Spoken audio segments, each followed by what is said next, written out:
All right everyone, teachers day की आप सभी को भी बहुत बहुत बहुत सारी शुभकामनाएं। सर आज ही के दिन एक अनफॉर्चुनेट वीडियो आना था क्योंकि इंस्टीट्यूट ने खुद ने आज सजेस्टेड रिलीज कर दिया मई 23 का एग्जाम, जिसके क्वेश्चंस भी डिफिकल्ट थे और ना ही सिर्फ डिफिकल्ट एम्बिगुअस भी थे।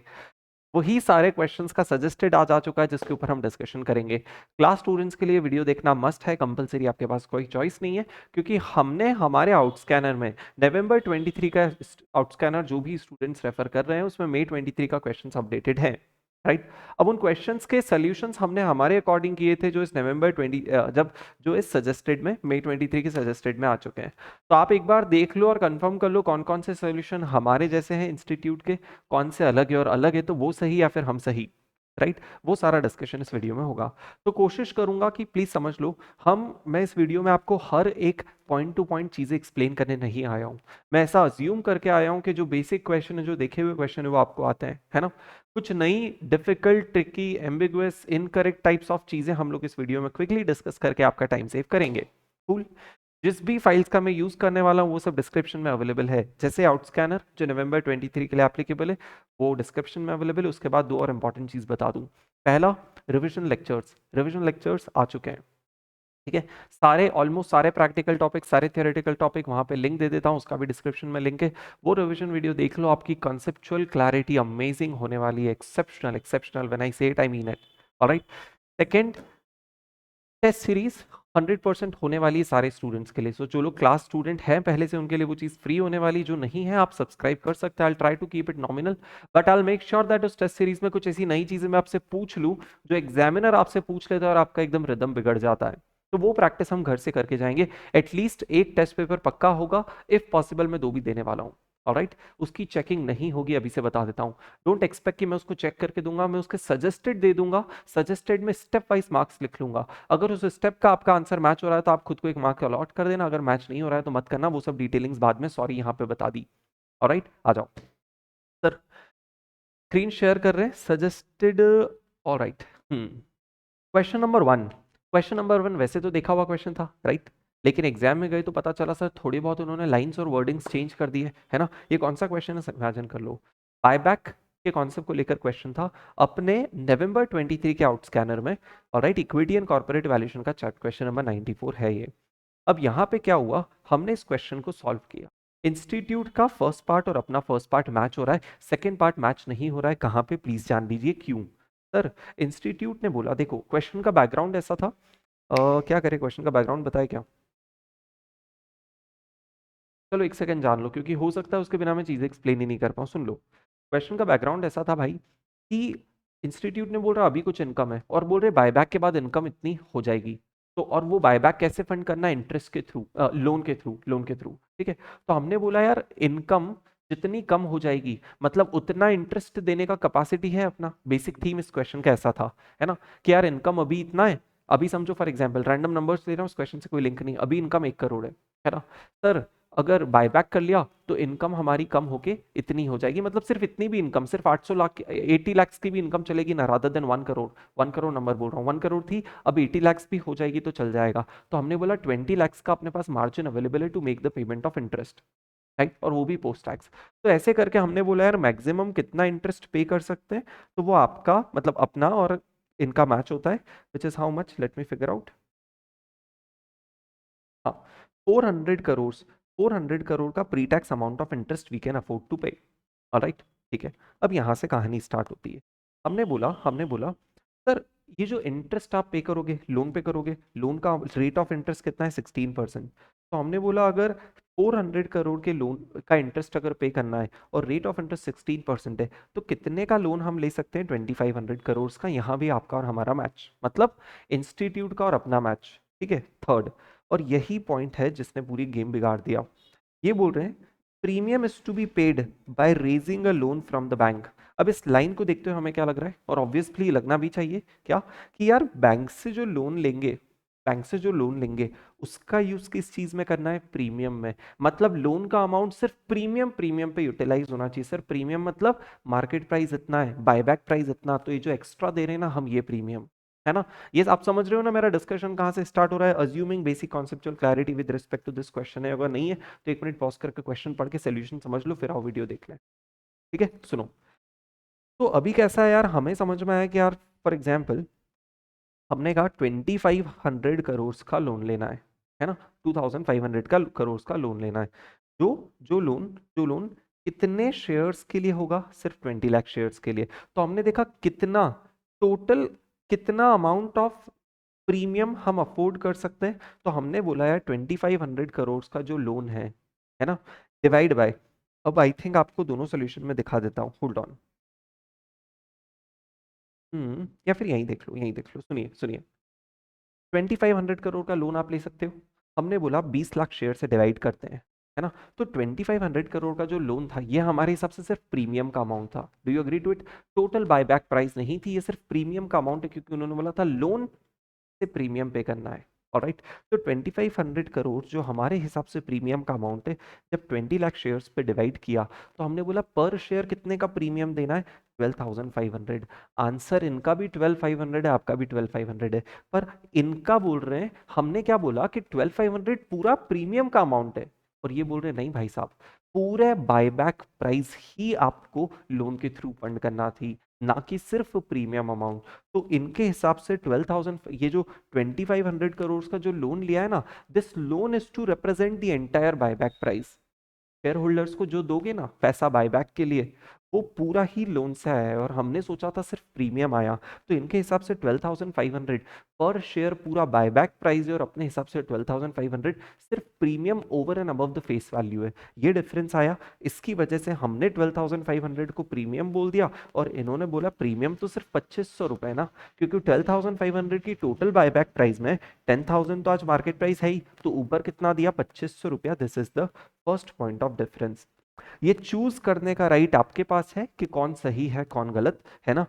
हैविंग सेड दैट सर, हमें एग्जाम में क्या करके आना है, तो यही चीज करके आना है जो इन्होंने की है। क्वेश्चन अब आप इतना रिसेंटली देख रहे हो कि आपको ये चीज याद रह ही जाएगी, डिस्पाइट स्पेसिफिकली मेंशनिंग। हम क्या करेंगे, मैं प्लीज बता दूं अपने क्लास स्टूडेंट, अपना सोल्यूशन थोड़ा सा मॉडिफाई कर लो।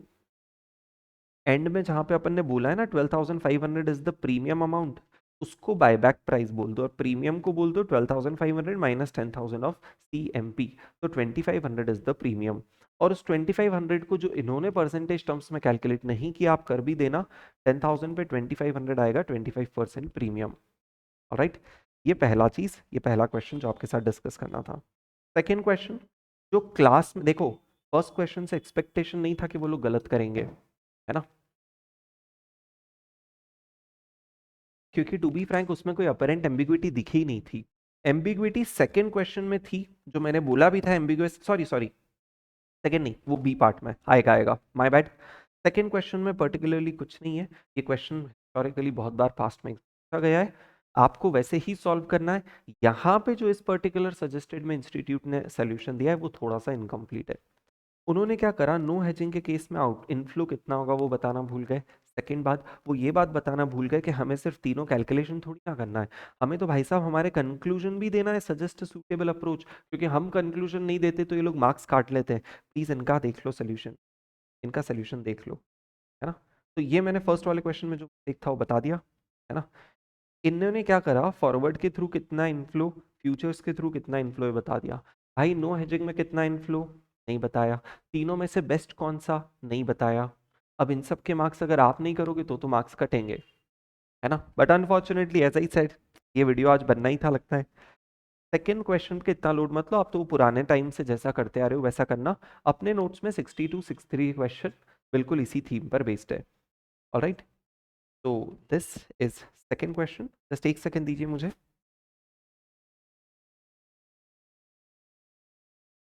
ऑलराइट, थर्ड क्वेश्चन, है ना। थर्ड क्वेश्चन मतलब थ्योरी ले रहे हैं, थर्ड मतलब 2A, question number 2A। Question number 2A obviously वो क्वेश्चन था जो मैंने क्लास में खुद ही बोल दिया था, इसमें एम्बिग्यूटी छुपी है ना। अब हम वेट कर रहे थे कि इंस्टीट्यूट क्या करता है, चलो देखते हैं। अपनी बुक जो भी नवंबर 23 का आउट स्कैनर रेफर कर रहे हैं, question number 4। Sir ji, so please बता दूं, आउट स्कैनर फ्रीली अवेलेबल है, आप सब डाउनलोड कर सकते हो। ये वही बुक है जो एक फास्ट ट्रैक और एक रेगुलर स्टूडेंट को मिलती है, आपको फ्री मिल रही है, आप उसका यूज ले सकते हो, सुपर कॉम्प्रहेंसिव है, ठीक है। क्वेश्चन नंबर फोर्थ की अगर मैं बात करूँ ना सर जी, तो यहाँ पे क्या हुआ सुनिए, यहाँ पे क्या हुआ, इसमें का एक सिमिलर क्वेश्चन इंस्टीट्यूट ने पास्ट में पूछा है। अब इस क्वेश्चन में पर्टिकुलरली थीम क्या थी, पूरा डिटेलिंग में नहीं जाऊंगा, बट मोटा मोटी थीम है कि सर आपके पास इतना पैसा आने वाला है, राइट, जिसमें से आपने बोला कि यार कुछ पर्टिकुलर अमाउंट आपको बैंक में मेंटेन करके रखना है ना, और अब अभी आपके पास 11 करोड़ का रुपया है, इतना और आने वाला है, जिसमें से 1000 बैंक में मेंटेन करना है। तो नेट नेट बैंक बैलेंस कितना है, हमने सोल्यूशन में बताया है ना, वेट, हमने सोल्यूशन में बताया कि नेट नेट बैंक बैलेंस जो है ना वो 11 करोड़ 63 लाख 41,000 है ना। यहाँ तक हमारा और इंस्टीट्यूट का आंसर मैच हो रहा है, ऑलराइट। तो अभी अभी इस चीज़ को मैं बेटर तरीके से समझाना चाहूँगा, प्रॉब्लम समझ।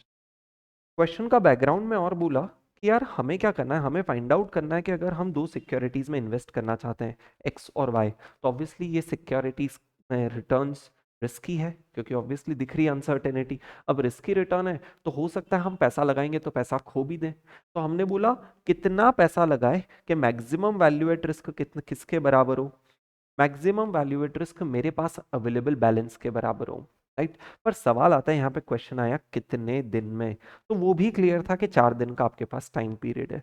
अब अभी तक आज तक वैल्यू एट रिस्क पे इंस्टीट्यूट ने जो भी क्वेश्चन पूछे ना मेरे भाई ध्यान से सुनो, स्टैंडर्ड डेविएशन गिवन था।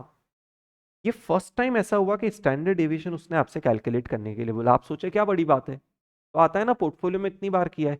फर्क सुनिए, अभी तक जब वो स्टैंडर्ड डेविएशन दे रहा था ना, वो क्लियरली बोलता था एक दिन का स्टैंडर्ड डेविएशन इतना, 4 दिन का इतना, 10 दिन का इतना। अगर उसने एक दिन का स्टैंडर्ड डेविएशन दिया है तो अपन 4 का अंडर रूट मल्टीप्लाई करके 4 दिन का स्टैंडर्ड डेविएशन फाइंड कर लेते थे, याद है। अब यहाँ पे जो इसने स्टैंडर्ड डेविएशन दिया है, इसको मैं कितने दिनों का मानूं, क्योंकि normally normally do you agree 6%, 7%, 8%, 9%, ये जो रिटर्न्स है प्लीज, इन रिटर्न्स को सब अज्यूम करने का सबसे सही तरीका क्या होगा कि रिटर्न्स आर पर एनम। लेकिन मैंने क्लास में बताया था कि इसको पर एनम लॉजिकली होंगे, लेकिन हम इस बात को एक्सेप्ट ही नहीं कर पा रहे थे कि इंस्टीट्यूट उसको 365 के अंडर रूट से डिवाइड करेगा to make it per day return, और फिर 4 के अंडर रूट से मल्टीप्लाई करेगा to make it 4 days return, है ना। इंस्टीट्यूट ने वही किया, नहीं किया 365 के अंडर रूट से डिवाइड, उसने बात सुनिए काम की। हमने फिर क्लास में क्या माना कि चलो यार वैसे तो ये पर एनम के रिटर्न होंगे, तो स्टैंडर्ड डेविएशन भी पर एनम का आता 365 डेज वाला, लेकिन हमने क्लास में ऐसा नहीं किया, हमने कहा इसको मान लेते हैं, इसको मान लेते हैं कि ये 4 दिन का रिटर्न है। क्यों, क्योंकि हमारा टाइम पीरियड 4 दिन का है, वो बेस्ट पॉसिबल अजम्पशन था और उससे हमारा आंसर भी राउंडेड ऑफ आ रहा था, राइट। तो यहाँ पे प्लीज सुनिए, एम्बिग्विटी हमें हो गई क्लियर। इंस्टीट्यूट ने इन रिटर्न्स को सिर्फ एक दिन का रिटर्न माना है ना। तो अब अपने क्लास नोट्स में आना ही पड़ेगा, क्योंकि अदरवाइज शायद आप रिलेट नहीं कर पाएंगे। हमारे क्वेश्चन बैंक में रिस्क मैनेजमेंट का question number 4, wait, risk management मतलब लास्ट क्लास के कुछ चैप्टर्स, राइट, ऑल राइट।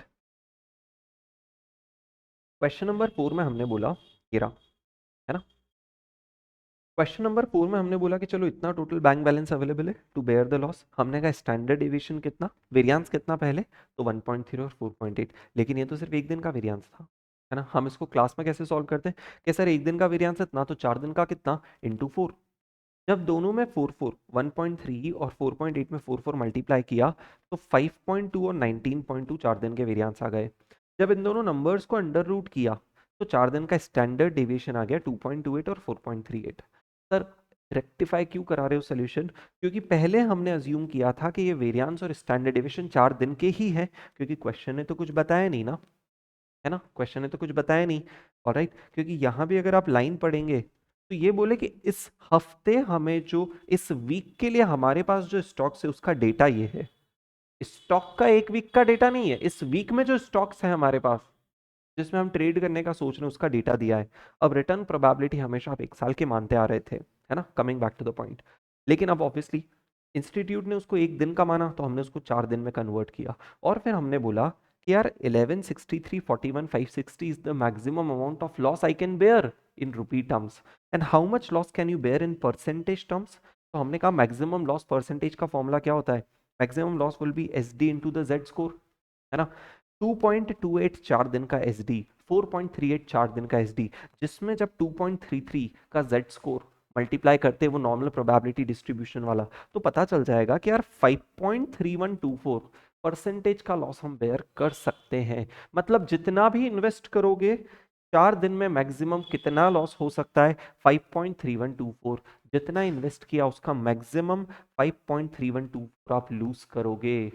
और हमने बोला जितना मैं लूज कर सकता हूं अगर उसकी वैल्यू इतनी है, अमाउंट टर्म्स में लॉस इतना, परसेंटेज टर्म्स में लॉस इतना, तो मैं कितना इन्वेस्ट करूं जिसका 5.3124 1163 के बराबर हो जाए। ध्यान से सुनिए लाइन, कितना इन्वेस्ट करूं, वो कौन सा अमाउंट होगा x जिसका 5.3124 11 करोड़ 63 के बराबर आ जाए। तो आंसर होता है 219 करोड़ एंड सिमिलरली 114 करोड़। हमने और इंस्टीट्यूट का आंसर ऑलमोस्ट मैच है, डिफरेंस है अजम्पशन का, जो एम्बिग्विटी आज भी बरकरार है, आपको मगअप करना पड़ेगा। I am sorry to say unfortunately that ये डेटा एक दिन का है। Alright, this was second kind of ambiguity to be explained. Third यहाँ पे I will have my apologies to you. सुनिए, जब ये क्वेश्चन मैंने देखा था ना, तो पर्टिकुलरली थोड़ा सा मैंने कुछ गलत अज्यूम किया था। यहाँ पे मेरी मिस्टेक बता रहा हूँ, प्लीज ध्यान से सुनिए। सारे क्लास स्टूडेंट्स सुन लो, ये क्वेश्चन अपनी क्वेश्चन बैंक में नहीं है। जो अच्छा क्वेश्चन है कर लेना चाहिए, तो 2 मिनट अभी करा रहा हूँ, कर लीजिए, है ना। दूसरे लोग जो लोग आउट स्कैनर रेफर करें प्लीज सुनिए, सिमिलर क्वेश्चन है अपनी क्वेश्चन बैंक में। पर्टिकुलरली ये क्वेश्चन में एक ट्रिकी पॉइंट है जो अपनी क्वेश्चन बैंक में नहीं है, मैं यहाँ समझाना चाह रहा हूँ, आ जाइए, है ना। क्वेश्चन का बेसिक फ्लो जान लो। आज एक शेयर का मार्केट प्राइस दे रखा है 172, बोल रहे हैं कि प्रपोजिंग 6 रुपीज का dividend for the year ended 24। 6 रुपए का D1 आपके पास आ चुका है, ठीक है। 1 मिनट देना। Alright, it is expected to grow 20% for the next 4 years, है ना। मतलब इन्हीं का अगर मैं देखूं, चलिए ठीक है, तो इन्होंने ईयर वाइज नहीं दिया, बट कॉन्सेप्ट समझ लो। क्वेश्चन क्या बोल रहा है, D1 तो 6 दे ही रखा है, तो D2 D3 D4। यहाँ पे बहुत शानदार एक बात, आपको क्या लगेगा, आपको क्या लगेगा, जो अपन ने क्लास में भी डिस्कस की, कोई बड़ी बात नहीं है ना, जो हमने पहले भी डिस्कस कर ली थी। आपको लगेगा कि यार 20% की जो ग्रोथ लगाना है वो अगले 4 साल लगाना है। अब अगले 4 साल कब से, 6 के बाद अगले 4 साल नहीं, 6 भी तो खुद 1 ईयर में। तो टोटल जब नेक्स्ट 4 ईयर 20% का ग्रोथ है, तो पहली बार का ग्रोथ तो 6 में आ चुका है ना, तो वो मैटर नहीं करेगा। Are you understanding? D1 2 3 4 20% से ग्रो होने चाहिए, अब 1 वाला तो डायरेक्टली दिया है, ये नई बात नहीं, ये क्लास में हो चुकी बात। ऑलराइट, तो हमने कहा 1, ये 20% ग्रोथ के बाद आ गया, 2 3 4 तीनों 2020 के बाद आ गए। उसने बोला उसके बाद हर साल अगले 3 साल तक हर साल ग्रोथ रेट 1-1% से कम होगा। तो 19 हो गया, फिर 18 हो गया, फिर 17 हो गया। तो अगले 7 सालों के डिविडेंड्स हमें आ गए। क्वेश्चन अब आगे सुनना ध्यान से, बहुत अच्छा है। तो क्वेश्चन ने बोला 20% for next 4 years and then next 3 years decline by 100 basis point, which means 1% every year. Thereafter, the most important line of the question, please be here. Thereafter, it will stabilize at a certain growth rate per annum indefinitely. उसके बाद एक particular growth rate पे stable हो जाएगा, कितना नहीं बताया, but वो जो ग्रोथ रेट पे स्टेबल होगा वो इंडेफिनाइट होगा। कैन आई से 7 से 8 वाला ग्रोथ रेट, 7 से 8 वाला ग्रोथ रेट, वो ग्रोथ रेट जो D8 के लिए अप्लाई होगा, वो सर्टेन ग्रोथ रेट है स्टेबल वाला, और ऑब्वियसली फिर वही फॉरएवर कंटिन्यू भी होगा। अपनी क्लास में क्या रूल बताया था सर, वहां खड़े होके देखो जहां से आप बोल पाओ कि सर फ्यूचर में एक ही रेट दिख रहा है, और वो रेट 7th ईयर के एंड में दिख सकता है आपको। 7th ईयर के एंड में खड़े होके देखिए, और देखिए फ्यूचर में क्या आपको एक ही रेट दिखता है, वो unknown growth rate X% forever. जी हाँ, मतलब टर्मिनल वैल्यू का कैलकुलेशन होगा यहाँ पर। सुनिए आगे क्वेश्चन, है ना। The required rate is 20, dividend 2 decimal point तक ही कंसिडर करना। You are required to calculate the stable growth rate of alpha at the end of 7th year, after the end of 7 year.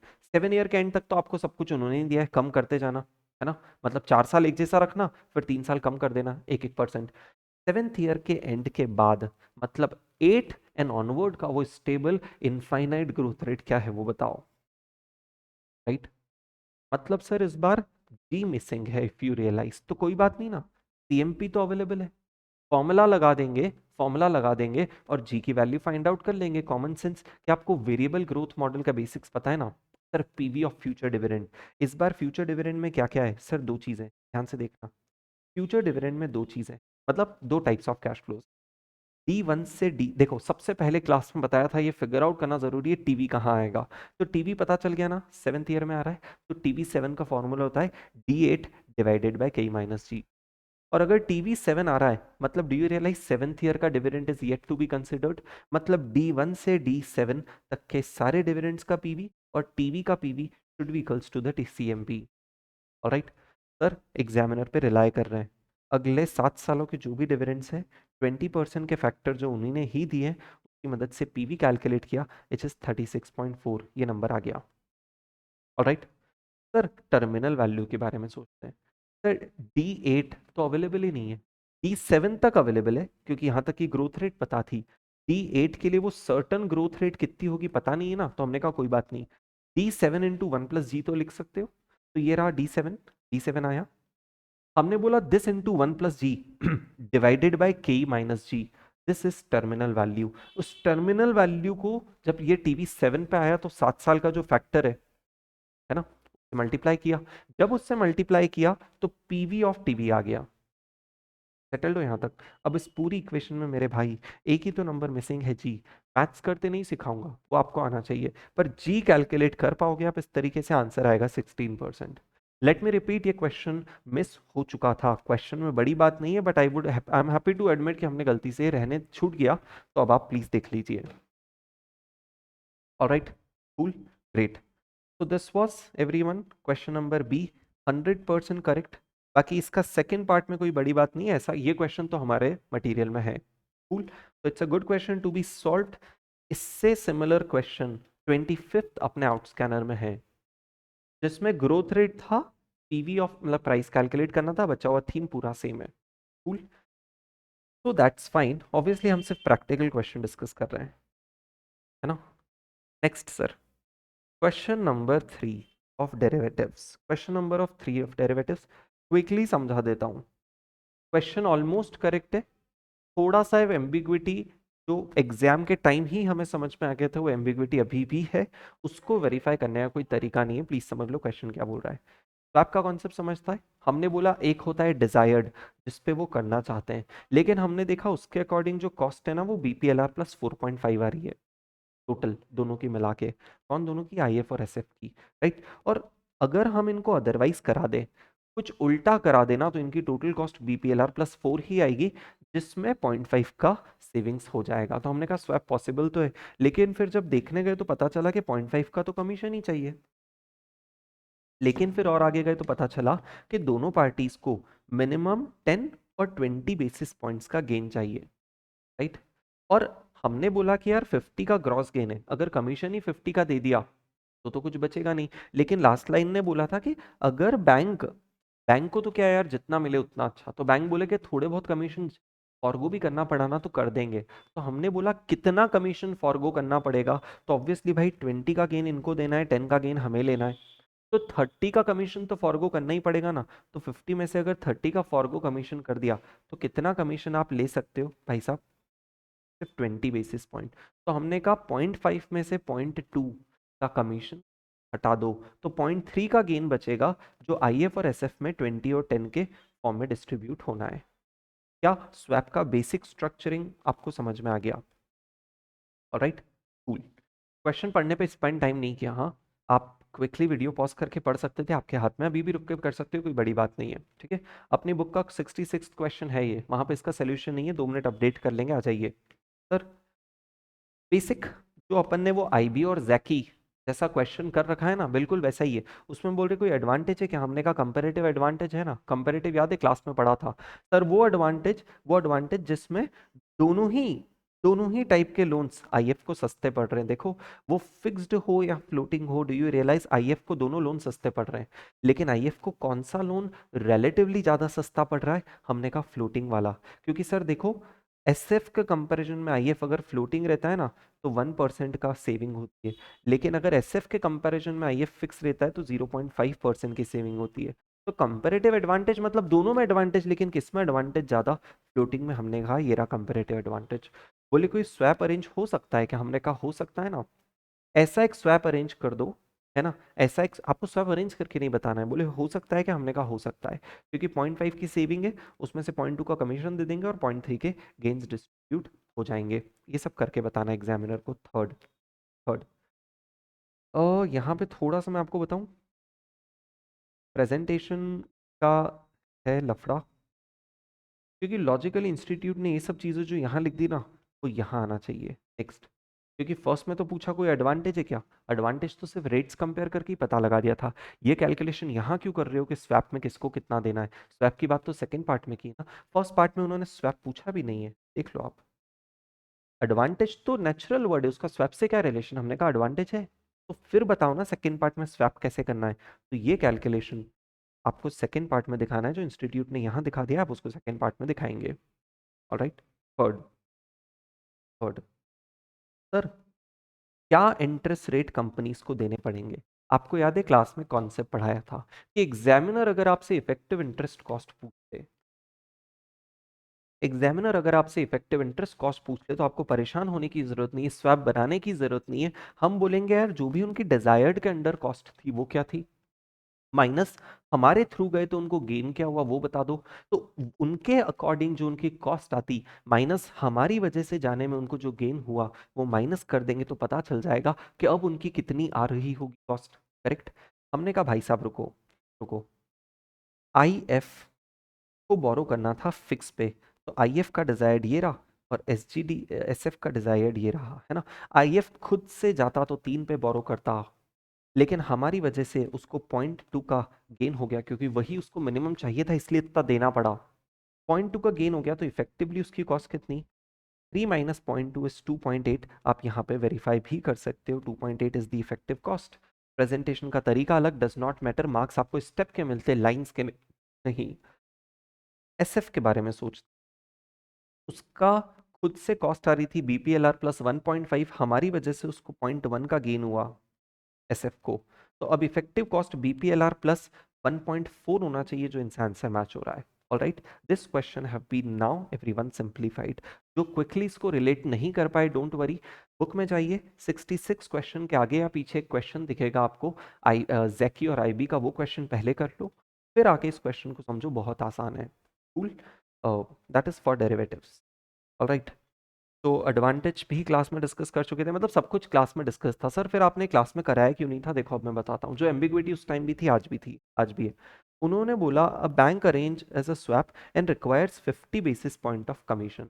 अब इसको अगर 50 basis point का commission चाहिए और बोल रहे हो उस कमीशन को इक्वली शेयर करना है, कमीशन इक्वली शेयर करना, अभी जो सिचुएशन बन रही है 0.5 की जो ग्रॉस सेविंग्स में से 0.2 का हमने जो कमीशन दिया है, उसके बाद जो 0.3 बचा है, इसको देख के क्या सर हम कोई भी वेरीफाई कर सकते हैं क्या कि कमीशन इक्वल डिस्ट्रीब्यूट हुआ कि नहीं।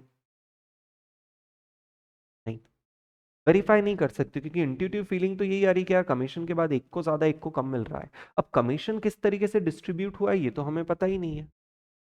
फॉर्चुनेटली इतना डीप में मत जाइए, मैंने सोच लिया, दैट वाज माय मिस्टेक, है ना। इतना डीप में मत जाइए। वो नेचुरली 0.2 आपको डिस्ट्रीब्यूट तो करना नहीं है, आपको तो टोटल में से टोटल कमीशन माइनस कर लो तो टोटल नेट गेन आ जाएगा। उस नेट गेन को इंडिविजुअली डिस्ट्रीब्यूट करो, कमीशन को डिस्ट्रीब्यूट करने जाना नहीं है हमें। तो ऑटोमेटिकली आप मान के चलो कि कमीशन इक्वल ही डिस्ट्रीब्यूट हो रहा होगा, क्योंकि इस बात को वेरीफाई करने का कोई और तरीका ही नहीं है। ऑलराइट, वो क्वेश्चन में एक इनकम्प्लीट लाइन छूट के रह गई है, मतलब एक ऐसी लाइन जो ओपन एंडेड है ना, तो उसको इग्नोर करके हम इस क्वेश्चन को कर सकते हैं। This was question 3 everyone for you. Alright, question number 4 अपनी बुक का क्वेश्चन नंबर 14 फ्रॉम डेरिवेटिव्स, कुछ भी नई बात नहीं है, सुपर सिंप्लीफाइड है। क्लास में ही इस क्वेश्चन को रेक्टिफाई करा दिया था, 2 मिनट चल के दिखा देता हूं, है ना। डेरिवेटिव्स क्वेश्चन नंबर 14,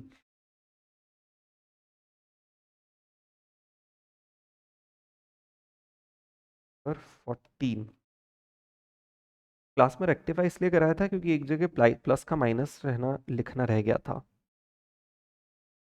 ऑलराइट, ये रहा सर, ये जो 96,000 आपने ऐड किए ना, एक्चुअल में लॉस है ना। तो जो क्लास स्टूडेंट्स हैं उनका अपडेटेड होगा, डोंट वरी।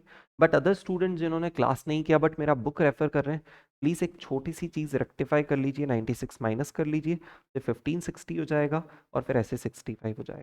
क्वेश्चन में कुछ भी नई बात नहीं है, बेसिक पुराना रिपीटेटिव क्वेश्चन है, हम लोग यहाँ डिस्कस नहीं करेंगे। Cool. Then question number 4, fixed income, अपनी बुक में क्वेश्चन नंबर 31। कोई भी नई बात नहीं, बिल्कुल easy, basic sorted settled question. Question number 4 का B, again basic easy sorted settled question, अपनी बुक के क्वेश्चन नंबर 76 के जैसा है ना।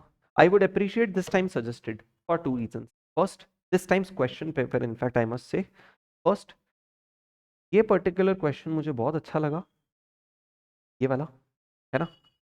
सेकंड, इस बार उनके सजेस्टेड में हर क्वेश्चन के पॉसिबल ऑल्टरनेटिव्स भी दिए हैं कि किसी स्टूडेंट अगर इस तरीके से सोच रहा है और सोच सही है, आंसर तो मैच हो ही रहा है, तो उसने वो ऑल्टरनेटिव भी बना के दिया है। We appreciate it, we appreciate, है ना। क्योंकि इससे क्या हुआ, हमारे जैसे लोग जो मगअप करके नहीं जाते, चीजें समझते हैं, हमारे जैसे लोग जो क्लास में आंसर देखते नहीं, पहले खुद का आंसर बनाते और बाद में टैली करते हैं, अब खुद का बनाने में तो 10 तरीके से आंसर बन सकता है ना, इस बार किस्मत से वो ऑल्टरनेटिव्स उन्होंने बना के दे दिए, हमारी तो जीत है ना इसमें, है ना। और सुनो, और सर इस बार हम क्या क्रिटिसाइज क्यों करेंगे वो मैंने ऊपर आपको बताई दिए बहुत सारे पॉइंट्स, है ना। ऑलराइट, तो क्वेश्चन नंबर 76 के जैसा है, बिल्कुल भी नई बात नहीं, settled easy question, no point of ambiguity, everything is all right here. Then question number 5, mutual fund का क्वेश्चन, है ना, अपनी बुक के क्वेश्चन नंबर 21 के जैसा, है ना। व्हेन आई से जैसा मतलब ऑलमोस्ट वैसा, ऑलमोस्ट 99% मैचिंग, ऐसा भी नहीं छोटा मोटा मैच है तो नंबर दे रहा हूँ। व्हेन आई से ऑलमोस्ट मतलब जैसा मतलब लिटरली ऑलमोस्ट वैसा, ठीक है। कुछ नई बात नहीं है यहाँ, डिस्कस करने की कोई पॉइंट नहीं है, कुछ भी बात नहीं है। क्वेश्चन नंबर बी, नया क्वेश्चन था, हमने क्लास में सॉल्व किया था, इंस्टीट्यूट का आंसर और हमारा आंसर इसमें एज इट इज मैच हो रहा है। कूल, तो हमने जो क्लास में किया है that is perfect, great, answer is matching. In fact let me go back और बता देता हूँ, कुछ कुछ नए क्वेश्चंस थे। ये क्वेश्चन फर्स्ट टाइम टाइप्स था, फर्स्ट 2 पार्ट के आंसर मैच हो रहे, थर्ड वाला नहीं हो रहा, वो कहाँ मिस्टेक है, वो एम्बिग्विटी का रीजन बता दिया, है ना। ये आंसर तो ठीक है, ये भी एक पूरा नया क्वेश्चन था ये वाला, यहाँ भी अपना आंसर ऑलमोस्ट मैच हो रहा है। अब मैच कहाँ नहीं हुआ, वो 4 दिन भी एम्बिग्विटी के स्टैंडर्ड डेविएशन कितने दिन का दिया है वो नहीं पता था, वो हमें जब क्लास में हुए थे तभी, या फिर जब सजेस्टेड का वीडियो मैंने निकाला था तभी एक्सप्लेन कर दिया था ये प्रॉब्लम आएगी, है ना, क्योंकि ये डेटा नहीं है, और वो क्लियर हो गया। ऑलराइट, अदर देन दैट ये नया क्वेश्चन है, ये हमने मिस ही कर दिया था तो I have no rights to comment, but हाँ भी हम डिस्कस कर चुके इजी मैनर में, सब कुछ सेटल्ड है इसको लेकर, ठीक है, ग्रेट। ये क्वेश्चन भी काइंड ऑफ देखा हुआ है, बट ये पर्टिकुलर पॉइंट नया था कि कमीशन फॉरगो कर देंगे, इतना इनको दे देना, इतना इनको दे देना, दैट्स वाई अगर नए में पुटअप करते हो तो अच्छा क्वेश्चन। Alright, cool. इसके अलावा बाकी क्वेश्चंस देखे मैं और जो नए वो मैंने बता दिए। तो अगर आप नवंबर 23 का आउटस्कैनर रेफर कर रहे थे तो except for this particular question which I missed, all such questions are already there in your book, you just need to put a tick अगर आपका उसका सोल्यूशन और इसका सोल्यूशन मैच हो रहा है, और अगर सोल्यूशन मैच नहीं हो रहा है तो obviously rectify those solutions in the book. Sir हमें क्या करना है, यहाँ इंस्टीट्यूट को फॉलो करना है ऑब्वियसली फर्स्ट क्वेश्चन में, सेकंड क्वेश्चन में इग्नोर इंस्टीट्यूट सोल्यूशन, गलती से मिस्टेक हो गया उनसे, सेकंड क्वेश्चन में फॉलो देम, इसको एक दिन का एसडी मानना और अंडर रूट ऑफ 4 से मल्टीप्लाई करके 4 दिन का एसडी कैलकुलेट कर लेना, बाकी everywhere else follow them because there is no ambiguity at all.